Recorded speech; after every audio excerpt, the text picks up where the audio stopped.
hear a lot of people over there. I just don't see them. They're behind the hangar. This is one of the biggest burns we've ever seen, and we have to do a lot about forest management. Obviously, forest management in California is very important. The climate crisis. Well, that's up to him. Look, he does agree with me on forest management. You have to understand, when I first started talking about it 3 years ago, nobody agreed with me. Now everybody agrees that forest management's a very important subject. And you can do it beautifully, but if you did manage your forest, and if you removed all of that really dry and just, it's like explosive is the only word. You drop a cigarette on it, you come back a half hour later and you have a forest fire.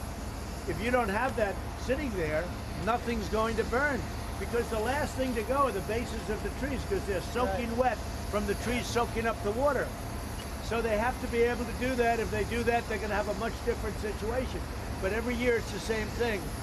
And this one's a very big one. This is a number of big ones. You put them together and it's a big monster. What do you say to critics who say it's too late to say something about California? Do you care? No, I said it immediately. And I spoke, let me just tell you about your nasty question. I got a call from the governor immediately, and I called him immediately. In fact, he returned my call. And on that call, I declared it an emergency. I gave an emergency declaration. That was immediate. So don't tell me about not doing, because I gave immediate. That included FEMA coming here immediately while it was just starting. FEMA and everything else. So that's a nasty question. How do you feel about Governor Newsom got in the Say it? forest? What is your relationship with Governor Newsom? I think it's very good. We have a good relationship.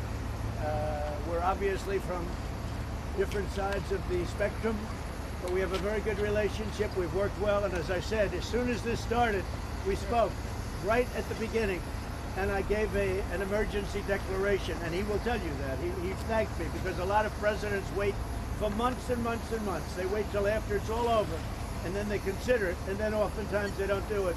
I did it right at the beginning, and I think he'll admit that. Yeah.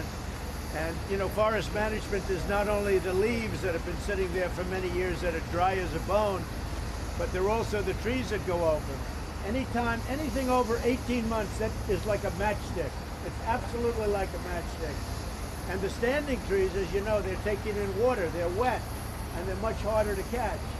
So they have to do forest management. They also have to do cuts, 50-yard cuts, so that if you have a section that goes, it's not going to take the whole, 100,000 acres. So you do cuts, and you can do them in ways that look actually very good, but you have to be able to do them. So, we'll be talking about that. It's very important. The management is very important. That's why you always have them here. When you think of it, you see it in Europe, it doesn't happen because they manage, well, it doesn't happen much. I'll have to be exact with you people, you understand that.